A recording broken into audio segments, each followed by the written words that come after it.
There is nowhere left to go. We are trapped, by Malak Hijazi, writing from Gaza City. The morning of September 9th, after a night of relentless shelling that shook both the walls and our nerves, I woke to the news that the Israeli army had ordered 900,000 people in Gaza City to move southward to what they call a humanitarian zone. The warning came shortly after Netanyahu declared, "In the past 2 days, 50 of these towers have fallen. The Air Force brought them down. Now all of this is just an introduction, just a prelude to the main intense operation, a ground maneuver of our forces who are now organizing and gathering in Gaza City." Netanyahu calls these attacks a prelude, while for us, life has been a continuous hell.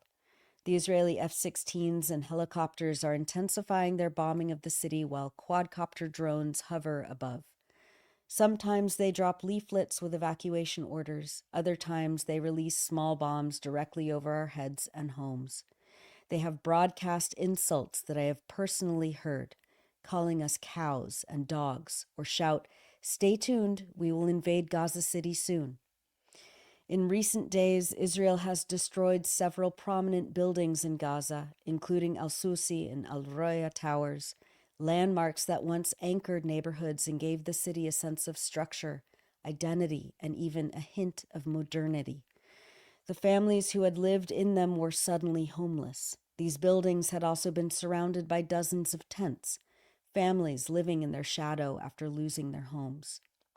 When the towers fell, the rubble crushed the spaces where the tents had been, and the displaced were displaced again, their shelters rendered uninhabitable. This is not a battle. Each armored vehicle carries enough explosive to obliterate everything within 100 meters, including homes, streets, and all that lies between. The tanks roam the streets like mechanized predators, forcing entire neighborhoods to flee in panic.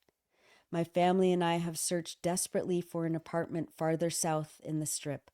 Khan Yunis and Rafah have already been pulverized, reduced to ruins. We cannot survive winter in a tent. We have called every number, begged friends, searched endlessly. There is nowhere left in Gaza to absorb us. Many people will not leave, not because they want to risk their lives, but because of the numb indifference that follows witnessing genocide. Death has become, for many, the easier and more affordable option. For us, there is no longer even the illusion of choice. The walls are closing in, and we ask not only where we can go, but whether there will be any place left at all.